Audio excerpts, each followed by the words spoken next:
Hello ladies and gentlemen, today on the menu is going to be the King's Indian structure, but before I get into it, just very quickly a side note, I have been unwell and still am not 100% quiet, and that is the reason why I haven't uploaded videos for a while, but I hope to jump back into it with the usual regularity as soon as my throat and the rest of the system agrees to go along with that plan. So, King's Indian defense and the structure rather is what we are here to do today.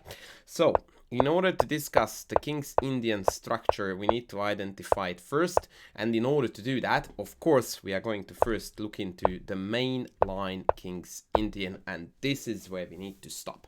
This is the most important setup in the King's Indian defense, and this is where the main variations start to branch away, but all of them following very similar attacking patterns and setup patterns for both sides. So let's have a look at what these setups are and what we are aiming to do with both white and black in this structure that is very well known as the King's Indian structure. So first and foremost, white's playground, as I like to call it, is going to be the queen side. Very often white removes this knight from the f-file either to d2 or e1 and completes a chain like so, which points to the queenside direction. Likewise, if you consider black's pawn chain, which very often even reaches another step like this, you see that this pawn chain is pointing this way, indicating black is going to attack on the king side. In fact, they are going to attack the white king. So the pawn chains, especially when they are interlocking, are very often a very good guide as to which direction are you supposed to play. It's not an ultimate or absolute rule in chess, but a good one to keep in mind. Now, the main plan for white to break from the queen side is c5. So this is the key move that white is aiming to do, and black in contrast is aiming to play for f5.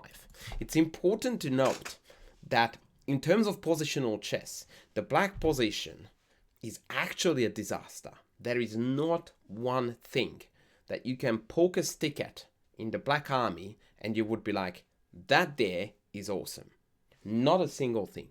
The whole entire layout and the whole entire opening is based on this tremendous inner energy that gets released like an earthquake. Then when the tectonic plates are rubbing against each other and then one just slips over the other, and that energy just unlocks or unfolds or whatever you want to call it. The same concept you can find in the King's Indian on the black side, that when we somehow unleash this f5 move and the ones after it, all of a sudden our pieces begin to make sense. Now the knight can come to f6, where once we start rolling the pawns up, the other knight goes to g6, and this really clumsy layout transitions into a beautiful butterfly in the shape of a lovely, very energetic and dangerous kingside attack. So that is the excitement of the King's Indian from the black side, that although positionally it's horrible, I mean, look at this knight, can't go anywhere. So let's actually just talk about this for a second, why this is so not cool. We have a knight that has no legal moves or moves where it wouldn't be captured. We have a bishop that is just awful, blocked in by its own pawn and behind the pawn chain, horrid. We are struggling miserably for space, so we are doing everything pretty much wrong. Excuse me. And yet, as I said, because of this inner energy that is about to unleash with f5, this is what gives the King's Indian that extra flavor, for which reason so many great players chose to play it and play it well. In contrast, white has got a very healthy position. All the pieces are perfectly positioned. And in fact, the best layout for white, which white never should accomplish, is to have a bishop here and a knight on d2, which would allow white to get into a dream scenario where we get to play c5, supported by the bishop, and then play knight c4, when the two knights are going to be basically immediately deciding the game, hitting here and hitting also on a7. So white is basically, what white is trying to do is to actually beat black in a race and defeat black on the queen side before something could happen to our king. And these are some of the main variations. Now, the key concept, as I highlighted, is that white wants this, and they should never ever get this. So black's best move against bishop e3 here is knight g4, disallowing the bishop to stay on e3 and allow knight d2. And likewise, if I play earlier bishop e3 instead of pushing in, black almost always plays knight g4 in order to disallow that perfect layout. And now we understand knight e1. The idea is to be able to play bishop e1, bishop e3, and then give the bishop a safe diagonal to stay on by f3, which also completes the chain, but also allows the bishop to come back here. Alternatively, there is a huge variation where white plays knight d2, which is the best square for the knight because it's en route to c4, but at the expense of keeping the bishop on c1, so it's somewhat suboptimal.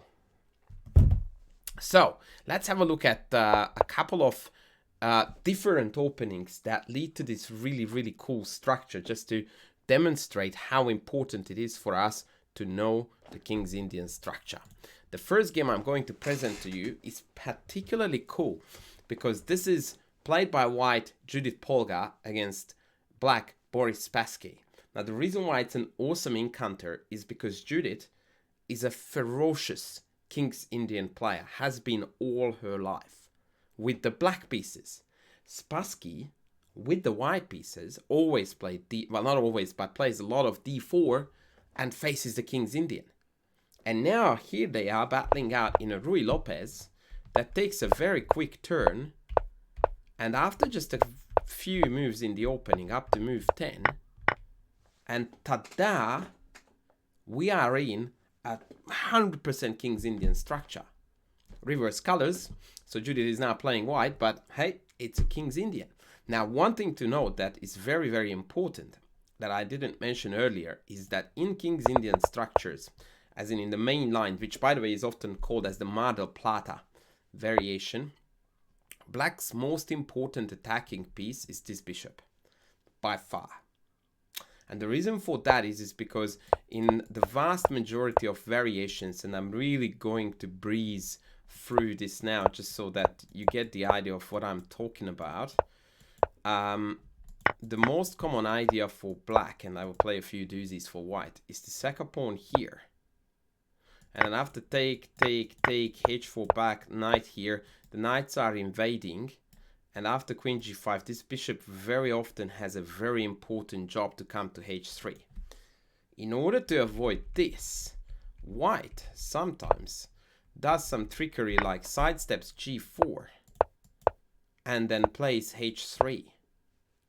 Now this would be the ultimate defense. Black has no way to break through, except that this now loses immediately to bishop takes h3, takes, queen d7, and king g2 is not playable because of knight h4, and so white gets mated.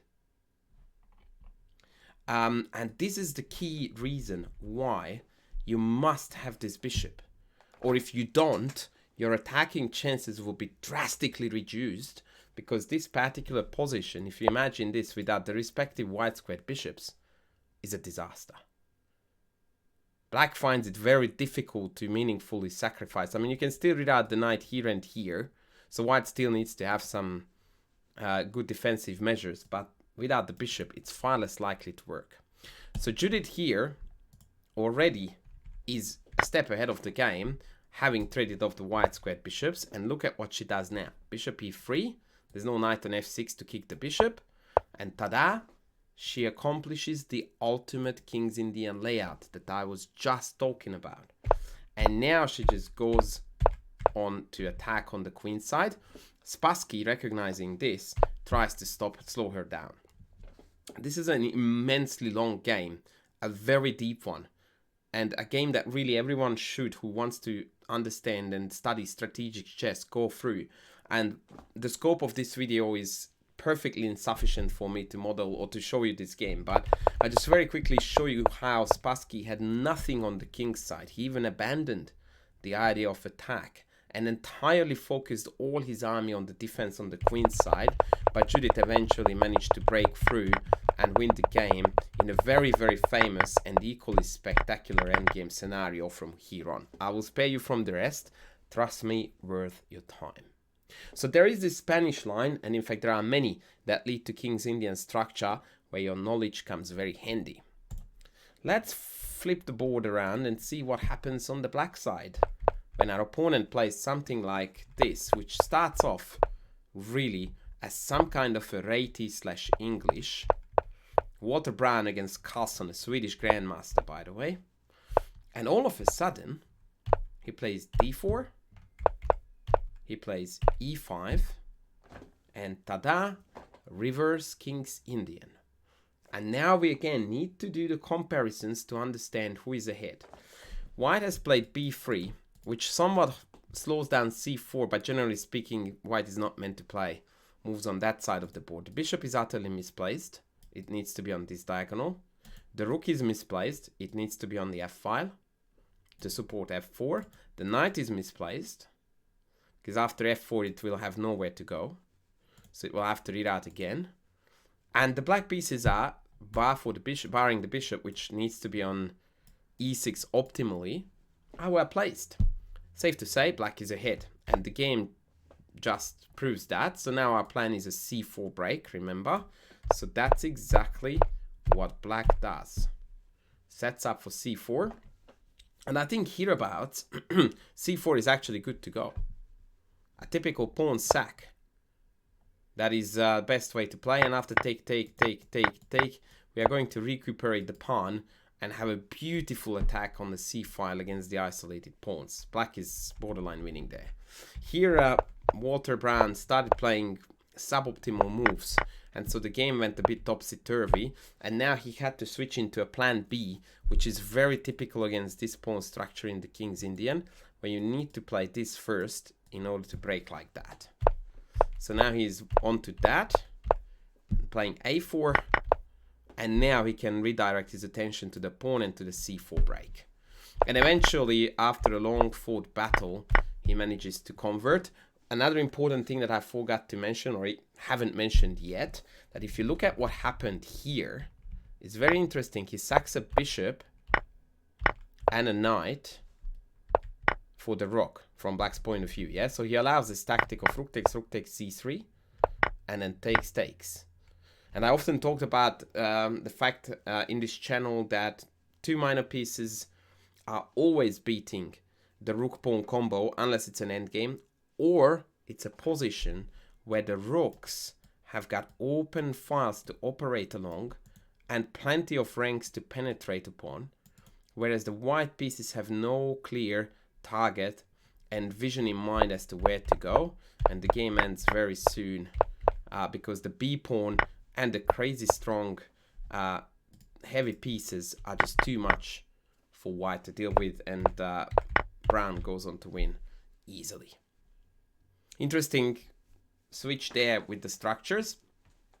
Another one. Look at this. Sicilian. Close Sicilian goes straight into King's Indian like this. Check it out. d4, bishop g2, d4, and tada, King's Indian structure. Reverse King's Indian. So now white, we know already, needs to play for f4, knight f3. Now if we do the comparison here, white is a tempo ahead because he's white playing a black opening. Actually, sorry, white is a tempo ahead because he's white. Then he's another tempo ahead because he's playing a black opening. And 3, black played e5 in 2 moves instead of 1. So black here is embracing an opening reverse colors 3 tempi down. That's, yeah, bold is an understatement for this. And white immediately strikes. This is actually a Romanishin game. Now white exploits the fact that the black knight is on e7, opposed to f6 from where it can go to d7, and then either here or here supporting b5.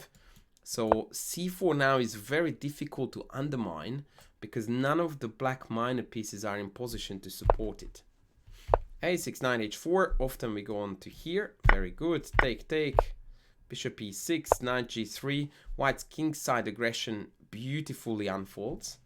And now he chucks in the immense knowledge of his about King's Indian structures. A very famous game, Grigorich Kotov, features 2 marvelous pawn sacrifices. It's actually in one of my courses. I think it's one of the Master of Chess with Judit Polgar courses where we talk about color complexes. The idea is that sack a pawn, push past, and dominate the white color complex. And now f6 is coming, then the knight will come to f5, queen g4, bishop h6. Beautiful attack, absolutely beautiful attack.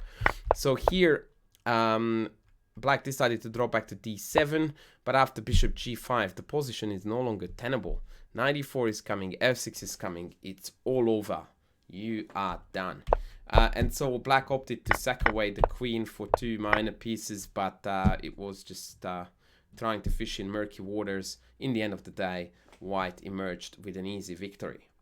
Last but not least, I want to show you a very interesting position that occurred in a game from my student, in a game played by my student. Whew, English is hard. And neither of them were very clearly King's Indian players. And his opponent, he played a4, which is already breaking the rule of thumb of not playing moves on the side where you are being attacked or where you have not much to do. Of course, instead f4 was the way to go. He plays a4, and his student responded with a5. So this is a very good way for you to demonstrate why it is important that you understand your structures and that you adjust your plans accordingly. Because had he known his King's Indian structures, he would have immediately decided to strike with c4, bishop a6, knight b4, pretty much an instant knockout victory. Instead, we played the absolutely meaningless a5, which in turn would have, it didn't, but would have allowed white to create this very annoying blockading line where now I have to play b5, then a4, then c4. And that's a lot of moves that I need to prepare for black.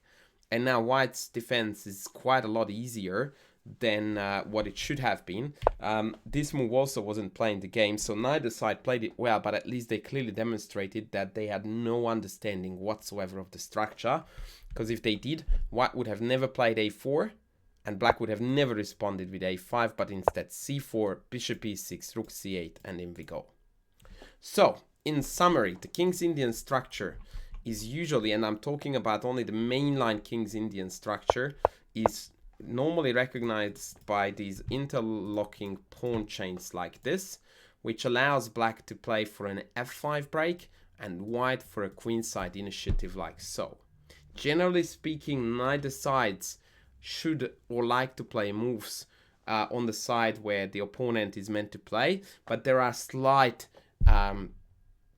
there are occasions when this rule gets broken. So like every single rule in chess, nothing is absolute, and there are occasions when black plays a5, there are lines where white plays h3, g4 to delay f5, but the core of the idea is that black gets f5 and kingside attack, white gets c5 and queenside attack. White's optimal layout is bishop e3, knight d2. If white gets to that, that's an almost instant win, for which reason I play a lot of blitz games online where against the King's Indian I play this early bishop e3, and a lot of people respond with knight c6 thinking that we are transitioning into the main line, but now after knight d2 I accomplished my ultimate piece layout, and yeah, I have a very good winning ratio with this, because compared to normal main line I would be already castled and my knight would be on e1.